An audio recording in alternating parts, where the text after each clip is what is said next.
दोस्तों, अगर आप एक यूपीएससी एस्पिरेंट हैं तो आई होप आपने इंटरनेट पे कभी ना कभी ऐसी वीडियो जरूर देखी होंगी जिसमें कहा जाता है कि 20 ऐसी ट्रिक्स हैं जिससे आप प्रीलिम्स को हैक कर सकते हैं।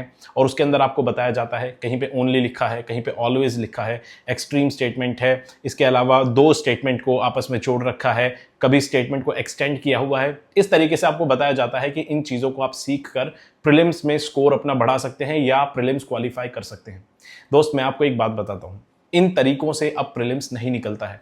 अगर आपके पास नॉलेज होगी तभी इन चीज़ों को आप इंप्लीमेंट कर पाएंगे। और अगर आपने अपनी किताबों को, सोर्सेज को बहुत अच्छे से पढ़ा है, पीवाईक्यूज अच्छे से देखे हैं, टेस्ट सीरीज अच्छे से कंप्लीट की हैं, तो किसी को आपको ये बातें सिखाने की और बताने की ज़रूरत नहीं पड़ेगी। अगर आप एक सीरियस एस्पिरेंट हैं, जितने भी दोस्त सीरियस एस्पिरेंट हैं वो ये बात जानते हैं, जब आप अच्छे से पढ़ते हैं, नॉलेज आपके पास आएगी, तभी ये चीज़ें काम आएंगी। अगर आपकी नॉलेज पूरी नहीं है, सोर्सेज कंप्लीट नहीं है, तो दोस्त ये ओनली इफ बट, अगर ये वाली चीज़ें आप सीख भी लेंगे, इससे कोई बहुत फायदा नहीं होने वाला है।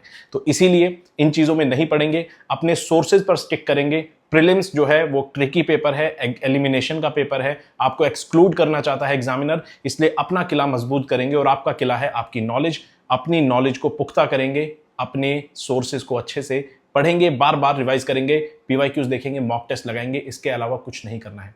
दोस्त, यूपीएससी की ऐसी कोई समस्या नहीं है जिसका सॉल्यूशन आपको यहां नहीं मिलेगा, इसलिए इस चैनल को फॉलो कर दो।